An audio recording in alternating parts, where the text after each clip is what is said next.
अस्सलाम वालेकुम dear student, how are you all. कैसे हैं आप सब लोग। डियर स्टूडेंट, जैसे कि आप लोग जानते हैं हम लेवल 5 में चैप्टर नंबर 1 पे मौजूद हैं। चैप्टर नंबर 1 पेज नंबर 1 हम डिस्कस कर चुके हैं और पेज नंबर 2 भी हम डिस्कस कर चुके हैं। आज जो है हम डिस्कस करेंगे पेज नंबर 3 को। तो अगर आपके पास बुक्स है तो उसको भी निकाल लीजिएगा। तो बेटा पेज नंबर 3 के ऊपर कुछ ज़्यादा ख़ास चीज़ें नहीं दी हुई, तो हम थोड़ा बहुत इसको डिस्कस कर लेते हैं कि पार्ट्स ऑफ स्केलेटन नंबर 1 एक हेडिंग दी हुई है, उसमें नंबर ऑफ बोन्स हैं एंड इमेज दी हुई है। यानी कि हमारा जो स्कल है ये किसका पार्ट है बेटा, हमारे स्केलेटन का एक पार्ट है। और इसके अंदर जो बोन्स मौजूद हैं वो कितनी बोन्स मौजूद हैं बेटा, नंबर ऑफ बोन 8 मौजूद है। यानी कि हमारे स्कल में बेटा कितनी बोन्स मौजूद हैं, 8 बोन मौजूद हैं। और फेशियल बोन्स की अगर बात की जाए तो इसमें नंबर ऑफ बोन जो है वो 14 है। और यहाँ पे आपको इसकी इमेज भी नज़र आ रही होगी, यानी कि हमारे पूरे चेहरे की बात की जा रही है यहाँ पर। और थ्रोट की बात की जाए तो बेटा ये नंबर ऑफ बोन इसमें 1 ही है। और इसकी इमेज भी आप देख सकते हैं कि आपकी बुक में आपको इस वीडियो में भी नज़र आ रही है और बुक में भी नज़र आ रही है। पेज नंबर 4 पे चलते हैं तो बेटा इन द शोल्डर गिर्डल यहाँ पे नंबर ऑफ बोन जो है बेटा वो कितनी है, 4 है। इसकी इमेज इसके सामने मौजूद है। इन द आर्म हमारे बाजू में नंबर ऑफ बोन की क्वांटिटी जो है वो 6 है। इसकी इमेज भी यहाँ पर है। इन द पेल्विस कमर का निचला हिस्सा, इसमें नंबर ऑफ बोन्स जो है वो कितनी है बेटा, 4 हैं। इन द थाई बोन ये जो है नंबर ऑफ बोन जो है वो कितनी है, 2 बोन्स यहाँ पे मौजूद हैं। ठीक है, यहाँ पे नंबर ऑफ बोन्स के बारे में बताया गया है, इनकी तस्वीर यहाँ पे दी गई हैं और इनके नेम भी यहाँ पे मौजूद हैं। हमने स्केलेटन की जो बोन्स के बारे में पढ़ा था उसमें भी डिस्कस किया था, तो थोड़ी सी यहाँ पे सेपरेट करके उसके बारे में बताया गया है कि कितनी कितनी बोन्स यहाँ पे मौजूद हैं। और इन द लेग्स हमारी लेग्स में नंबर ऑफ बोन्स की क्वांटिटी जो है वो कितनी है, 6 है। ठीक है, यहाँ तक तो था बेटा हमारे स्केलेटन, नंबर ऑफ बोन्स और इसकी इमेज के बारे में। अब चलते हैं कि हम जो मेन टॉपिक है what happens when a bone break, जब हमारी हड्डी टूट जाती है अचानक से तो क्या होता है। ठीक है, आइए चले देखते हैं। Our bones are tough stuff, हमारी बोन जो है बहुत ज़्यादा सख्त होती हैं। But even tough stuff can break, यानी कि इतनी ज़्यादा सख्त होने के बावजूद क्या हो जाती हैं, टूट जाती हैं। If the pressure is too much और टू सडन द बोन्स में क्रेक, यानी कि जब प्रेशर बहुत ज़्यादा बढ़ जाता है, दबाव बहुत ज़्यादा पड़ता है बोन्स के ऊपर, तो बोन्स जो है अचानक से क्या हो जाती हैं, क्रैक हो जाती हैं, टूट जाती हैं। You can break a bone by falling off a bicycle और crashing down from a monkey bar. हमारी बोन्स बेटा टूट सकती हैं कैसे, जब हम कोई जंपिंग वगैरह कर रहे होते हैं ऐसे भी टूट सकती है। जब हम साइकिल चला रहे होते हैं तो हम साइकिल से गिर जाते हैं, तो इस तरीके से हमारी बोन्स जो है वो क्या हो जाती हैं बेटा, टूट जाती हैं। When a bone break it is called fracture, जब हमारी बोन ब्रेक होती है, टूटती है, उसे फ्रैक्चर कहा जाता है। ठीक है, there is more than one way to break fracture bone, यानी कि यहाँ पे जो कुछ चीज़ें दी गई हैं कि एक से ज़्यादा तरीके दिए गए हैं बोन्स के टूटने के तरीके के बारे में बताया गया है कि बोन सिर्फ एक ही तरीके से नहीं टूटती बल्कि मुख्तलिफ तरह से टूटती है, तो उसके बारे में हम डिस्कस करेंगे अभी।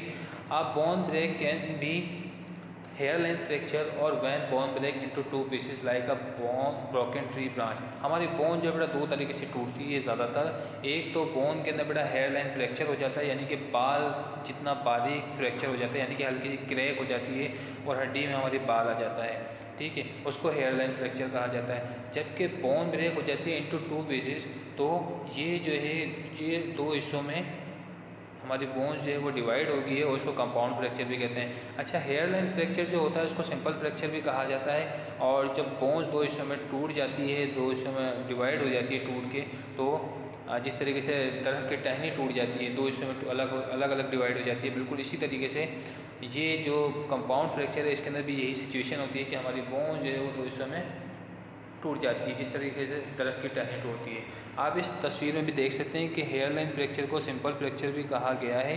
और नंबर सेकंड में जो बोन्स टूट जाती है, जिस तरीके से किसी तरह की ट्री ब्रांच टूटती है, बिल्कुल उसी तरीके से यहाँ पे हमारी बोन्स टूट जाती है जब हम ज़्यादा ऊंचाई से गिरते हैं या कोई हमें ज़्यादा गहरी चोट लगती है, तो हमारी बोन इस तरीके से टूट जाती है। इसको कंपाउंड फ्रैक्चर भी कहा जाता है। अब हम चलते हैं नीचे टॉपिक की जानिब कि इनकी साइन कौन कौन सी हैं, इनके सिम्टम्स कौन कौन से हैं। The signs and symptom of fracture may differ according to the bone affected, the patient age and general health as well as the severity of injury. बेटा साइंस और सिम्टम जो है ये कैसे होते हैं बेटा, ये हमारी एज के मुताबिक होते हैं। अगर कोई छोटा बच्चा है वो गिरता है बहुत सारी दफ़ा, लेकिन उसकी कोई बोन्स ज़्यादा ब्रेक नहीं होती। क्यों नहीं होती? क्योंकि उसकी बोन्स जो है ज़्यादा थोड़ी सी फ्लेक्सिबल होती हैं, नाजुक होती हैं, इतनी आसानी से उनको चोट वगैरह नहीं लगती। लेकिन जब हम नौजवान हो जाते हैं, थोड़े से बड़े हो जाते हैं, तो थोड़ी बहुत चोट लगती है, हम उसको एडजस्ट कर लेते हैं। लेकिन बूढ़े लोग जो है अगर वो ज़मीन पे चलते चलते गिर जाएं तो बेटा उनकी बोन जो है वो चंद सेकंड में ही टूट जाती है। क्यों? उनकी बोन जो है बहुत ज़्यादा नाजुक हो जाती हैं। ठीक है, तो ये हमारी हेल्थ के ऊपर डिपेंड करता है कि हमारी हेल्थ किस तरह की है। तो अगर हम टीन एज में हैं तो अगर हमें कोई छोटी मोटी चोट लग जाती है तो हम काबिल बर्दाश्त है, हम उसको कर सकते हैं बर्दाश्त इजीली। लेकिन अगर बूढ़े लोग जो है जो 50+ पहुंच जाते हैं एज में, अगर उनको ज़रा से भी चोट लग जाए या बारिश वगैरह में गिर जाए तो बेटा उनकी कोई बोन्स जो है वो ब्रेक हो जाती हैं, टूट जाती हैं। ठीक है, however this may include some of the following. कुछ यहाँ पे चीज़ें बताई गई हैं कि जिस वक्त हमें चोट वगैरह लगती है या हमारी बोन ब्रेक हो जाती है, टूट जाती है, तो कौन कौन सी साइन है, कौन कौन से सिम्टम्स हैं, कि हमें कैसे पता लगता है कि भाई वाकई में हमारी बोन जो है वो टूट गई है। आइए देखते हैं। Pain, swelling, bruising. बेटा पेन होना शुरू हो जाता है, यानी कि जिस जगह से हमारी हड्डी टूटती है। आप सब इससे बाखूबी वाकिफ़ हैं कि जिस वक्त हमारी बोन्स टूटती है तो हमें बहुत शदीद दर्द हो रहा होता है। स्वेलिंग होना शुरू हो जाती है, यानी कि सोजन होना शुरू हो जाती है, चीज़ बहुत ज़्यादा हैवी हो जाती है, यानी कि जिस जगह पे लगती है वो अफेक्टेड एरिया बहुत ज़्यादा हैवी हो जाता है। रेडनेस हो जाती है। और ज़ाविया कशी से यहाँ पे मुराद जो है इस तरह की सिचुएशन हो जाती है कि हम जो है वो दर्द की शिद्दत इतनी होती है कि हम उसे बर्दाश्त नहीं कर सकते, टूट जाती है, मुड़ जाती हैं हड्डियाँ। ठीक है, और नीचे देखते हैं कि और कौन कौन सी साइंस हैं। क्या होता है कि discoloured skin around the affected area, यानी कि जिस जगह हमें चोट लगती है, फ्रैक्चर होता है, वो एरिया जो है वो डिसकलर्ड हो जाता है, यानी कि स्किन का जो कलर होता है उससे क्या हो जाता है, बिल्कुल मुख्तलिफ हो जाता है। कहीं पर रेड हो जाता है, कहीं पर ब्लू हो जाता है, यानी कि बिल्कुल अजीब सी कंडीशन हो जाती है जिस जगह चोट लगती है, जो अफेक्टेड एरिया होता है। ठीक है, और एंगुलेशन, द अफेक्टेड एरिया में be bent in unusual angle.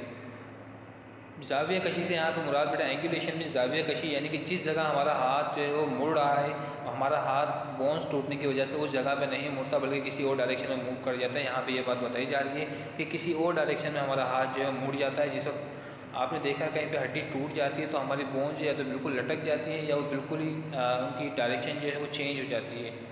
The patient is unable to put weight on the injured area. अब पेशेंट जो है वो क्या करता है बेटा, वो बिल्कुल भी ज़रा सा भी वज़न वगैरह नहीं उठा सकता, और जिस जगह उसको चोट लगती है, जिस जगह पे चोट लगती है वहाँ पे अगर ज़रा सा भी उसको हाथ टच किया जाए तो वो बेटा उसके लिए नाकाबिल बर्दाश्त होता है। The patient can not move the affected area. Patient जो है, मरीज़ जो है, वो जो अफेक्टेड एरिया जो होता है, जिस जगह पे चोट लगी हुई होती है वो उसको मूव नहीं कर सकता। यानी कि जिस जगह पे आपने देखा है कि अक्सर किसी की कोई बोन्स वगैरह टूट जाती है, वो एक ही जगह पे पड़ा रहता है, वो ज़रा से मूवमेंट नहीं होती, बल्कि दूसरे लोग उसको सहारा दे के एक जगह से दूसरी जगह मूव कर रहे होते हैं, यानी कि वो उस एरिया को मूव नहीं कर सकता जिस जगह उसको चोट लगी होती है। द अफेक्टेड बोन्स और जॉइंट में हैव अ ग्रेटिंग सेंसेशन। बेटा ये जो अफेक्टेड एरिया होता है हमारे बोन्स का या जॉइंट्स का, ये बहुत ज़्यादा हसास होता है और इसमें बहुत ज़्यादा तकलीफ़ हो रही होती है। ठीक है, if it is an open fracture there may be bleeding. अगर बेटा कहीं जगह पे ओपन फ्रैक्चर भी होता है जिसके अंदर से कंटिन्यू हमारा ब्लड जो है वो बह रहा होता है।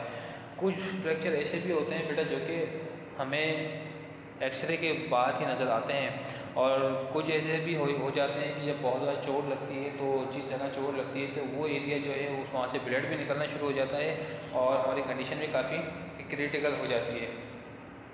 ठीक है, डियर स्टूडेंट, अब आपको क्या करना है, सबसे पहले तो रीडिंग करनी है, और मैं उम्मीद करता हूँ कि आपको वीडियो भी समझ में आ गई होगी। नहीं समझ में आई हो तो प्लीज़ अंडरलाइन कर लीजिएगा और मुझसे मालूम कीजिएगा। मेरे पास इस वक्त इस बुक में पेज नंबर 6 पे फिल इन द ब्लैंक्स दी गई हैं और ट्रू फॉल्स दिए हुए हैं। ठीक है, तो आप इनको भी फिल करेंगे, और पेज नंबर मेरे पास 7 पे एक ह्यूमन स्केलेटन दिया हुआ है, यहाँ पे नेम ऑफ बोन्स जो है वो लिखने हैं। तो कोशिश कीजिएगा कि आप ये fill in the blanks, true false, और यहाँ पे स्केलेटन जो दिया गया है इनके नाम यहाँ पे लिखें, और जब भी फिर मुलाकात होगी हमारी तो हम इसको चेक करेंगे। तो आप fill in the blanks fill कर दीजिएगा और ट्रू फॉल्स प्लस में जो स्केलेटन यहाँ पे दिया गया है इसको आप नेम यहाँ पे इसके मेंशन करेंगे, जो कि हमने प्रीवियस वीडियो में नंबर 1 जो वीडियो आई थी आपके पास ह्यूमन स्केलेटन की, उसमें हमने डिस्कस किया था। ठीक है डियर स्टूडेंट, और कोई बात समझ में ना आई तो प्लीज़ पूछ लीजिएगा। अल्लाह हाफिज़, आप अपना ख्याल रखिएगा।